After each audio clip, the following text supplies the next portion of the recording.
you tell me a little bit about the difference between rock world dressing room hang and a wrestling dressing room hang?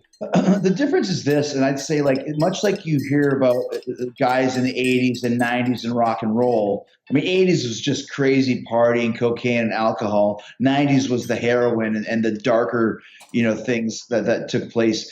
Wrestling was the same, and that's why there were so many casualties in wrestling from guys of that generation, because everyone was just going out and getting fucked up all the time and taking drugs and pain pills and all these other things. As you get older, as a person and as an industry, people get smarter. I mean, you said how long we've known each other. I believe we met in 2010 when you guys were recording the Nightmare record. That's and right. I mean, how much crazier were both of us? I mean, your band and myself. I've been through all iterations with you guys, and we've all grown up. You guys all have kids. None of you guys did before. Yeah. As my kids are growing older, and you kind of grow out of the bullshit. And the difference in wrestling at the time was those guys were literally on the road for 300 days a year, and that's not some kind of exaggeration. Doing a very physical toll. There's no tour buses. There's no tour managers. You get to the venue, you do your gig, you go to hotel, you stay up all night party, you go to the airport, you fly, you land, you do it all over again, rinse, repeat, times 300. So it was a lot tougher schedule, and that's why a lot of those guys cracked, and they're on a lot more drugs than we are now. And look at bands even nowadays, younger bands, they're not crazy. No. Not like it used to be. We did a show with the Struts last year, who was one of the biggest young bands. And they're in their dressing room just hanging out, warming up. And I'm like, they're from England. They're like a modern day Stones and Queen and Bowie. And the singer's just kind of hanging out. I would expect. Yeah, like I had a big bottle of vodka after, and I think they all had one drink, and they fucked off. And I'm like, well, geez, man, who am I going to drink with now? Where's Johnny Christ? Get him on the phone. I'm always here for you, Chris. Don't worry about that.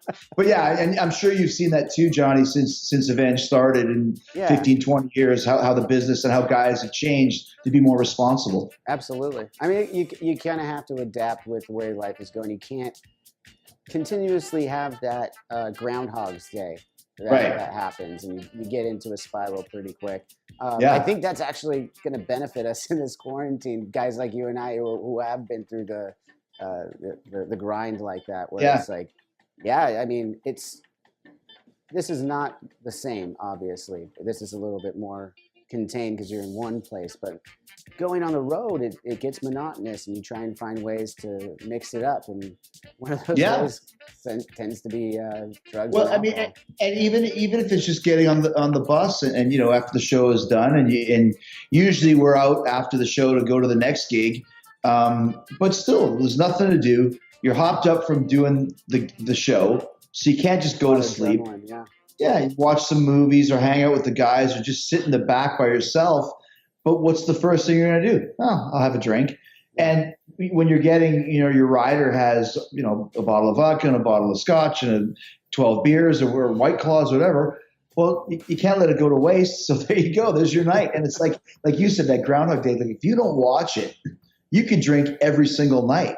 Yeah. Same thing with this quarantine. There's really nowhere to go and nothing to do. So you gotta make sure you still spread it out. I've been spreading it out that's right. for these shows Yeah. and stuff. So.